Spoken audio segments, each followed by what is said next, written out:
Contractor જે જીવી मतलब કે મારું આજની જે કોન્ટ્રાક્ટનું કામ ચાલુ છે તો મારા ઘરમાં એક ઇશ્યુ થયો હતો। મારો બાબાને હેર ફોલનો પ્રોબ્લેમ થયો હતો। ત્યારે ડૉક્ટરો જોડે અમે 3 ડૉક્ટરોને ટ્રીટમેન્ટ લીધી। ત્યારે ડૉક્ટરે એવું કીધું કે બાલ નહીં આવે। તો અમે પણ ટેન્શનમાં હતા કે એક બાબુ છે અને એ બાબુ મારો બાબુ એવું કહેતો હતો કે હવે હું સ્કૂલમાં નહીં જાઉં મમ્મી। તો અમે પણ ટેન્શનમાં હતા।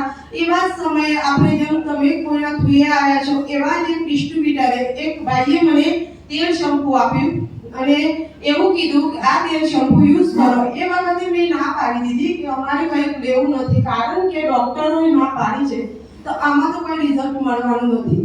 તો પણ મારા હસબન્ડે એવું કીધું કે લાવો આપણે ટ્રાય કરી અને 3 બોટલ વાપરતા મારા બાબાને રિઝલ્ટ મળ્યું।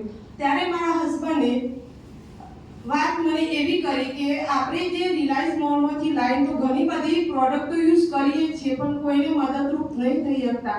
અને હું જે બિઝનેસ કરું છું જીવીનો, હું ખુદ આપણા માટે જ કમાઉં છું અને કદાચ જો હું આ બિઝનેસ કરી લઈશ તો ઘણા બધા એવા પ્રોબ્લેમ વાળા લોકો છે જેને હું આપણી પ્રોડક્ટ બતાવીશ અને એમને રિઝલ્ટ મળશે તો આશીર્વાદ તો મળશે। એ સમયે મારા હસબન્ડે મેં ના પાડી છતાં પણ અહીંથી મારા ઘરે તો ના પાડી દીધી હતી કે તમે ઘરે ના આવતા, હું આ બિઝનેસ સ્ટાર્ટઅપ કરી પણ તમે મને મોતીપુરા મળજો। તો મારા હસબન્ડે મોતીપુરા સરને બોલાવ્યા અને 50,000થી બિઝનેસ સ્ટાર્ટઅપ કર્યો। મને તો ત્યારે જ ખબર પડી જ્યારે મારા ઘેર બધી પ્રોડક્ટ આવી 50,000ની।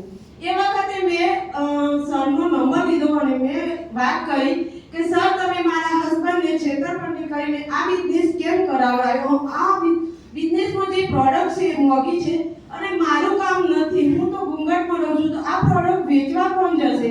આ મારું કામ નથી। એ વખતે સરે મને સમજાવ્યું કે બેન તમે જે બહારથી લાવો છો એ અહીંથી વાપરો અને સારી લાગે તો બીજાને ભલામણ। છતાં પણ મેં તો ના જ પાડી દીધી હતી, પણ મારા હસબન્ડ મારા ના કહેવાના છતાં પણ એ બિઝનેસ કરતા હતા। કેવી રીતે કે આવીને આવી મીટિંગો ગાંધીનગર ક્યાંય ને ક્યાંય થતી તો એ રાત્રે દિવસે જીવીનું કામ કરતા અને રાત્રે આ કરતા અને 4 જ મહિનામાં જે કંપનીનું પહેલું ટીસી બની ગયા હતા। અને કુદરતી કોરોના ફર્સ્ટ કોરોના અને મજૂર લઈને આવતા હતા અને કાર એક્સિડન્ટ થયું। તો કાર એક્સિડન્ટમાં એમની ડેથ થઈ ગઈ। અત્યારે આ દુનિયામાં નથી। આ બિઝનેસ મને ક્યારે સમજાયો કે જ્યારે કરોડો રૂપિયા કમાતા હતા, જમી બધું જ છે, પણ જેવા 12 દિવસ પૂરા થયા તો હું ને મારો દીકરો 9મા ધોરણમાં હતો ત્યારે અમને પૂરા પરિવારને અમને છોડી દીધા। કેવી રીતે?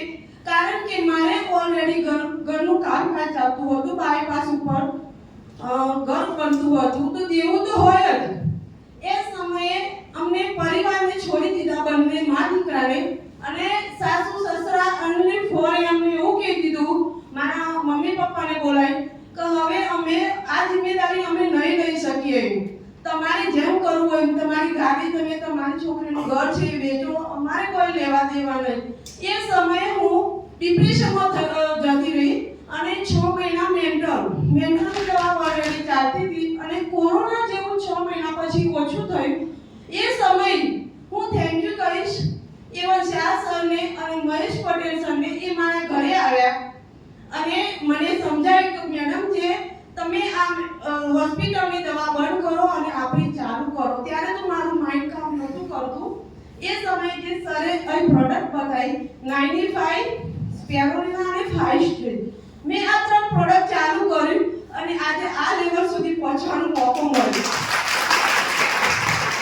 બીજી વાત કરીશ કે મારા હસબન્ડ ટીસી તો બની ગયા હતા અને 1 લાખ રૂપિયા મારા ખાતામાં હતા અને અમને એટીએમ યાની ગૂગલ પે કશું આવડતું નહોતું। એ સમયે અમારી જોડે જે મોબાઈલનો બી યુઝ નહોતા કરતા મારા હસબન્ડનો, તો એ સમયે જે ખાતામાં પૈસા હતા એ પણ ઉપડી ગયા હતા। અને એ સમય દરમિયાન અમે 3 દિવસ મારા ઘરના 12 દરવાજા છે, 12 દરવાજા લગાવો એટલે સ્ત્રીને પૈસા ક્યાંથી લાવવા એ કોઈ પણ તમે વિચાર કરી શકો છો। એ સમયે અમે માં અને દીકરો કિરાયાના ઘરમાં રહેતા હતા। એ સમયે અમે 20 રૂપિયા લઈને દરવાજો ના ખોલ્યો અને સરને કે મેડમ ફોન નહીં ઉપાડતા અને સર અમારા ઘરે આવ્યા। ત્યારે અમે માં દીકરો 2 દિવસ સુધી 20 રૂપિયા લઈને ઘરની અંદર હતા અને સરે અમને હિંમત આપી કે બેન તમે ગભરાઓ નહીં, જે ખાતામાંથી તમારે લાખો રૂપિયા ગયા છે એ જ ખાતામાં માય લાઈફમાંથી કરોડો રૂપિયા આવશે। એ સમયથી મેં રમવાનું બંધ કર્યું। મને ખબર પડી જો હું કુંગળમાં રહીશ તો પણ મારો પરિવાર મને કોઈ ખાવા આપવાનો નથી, અને આ પ્લેટફોર્મમાં મેં ધીમે ધીમે શરૂઆત કરી। અને મારો બાબો સારી સ્કૂલમાં ભણતો હતો, વિદ્યાનગરીમાં, એટલે એની ફી બી બહુ જ મોંઘી હતી।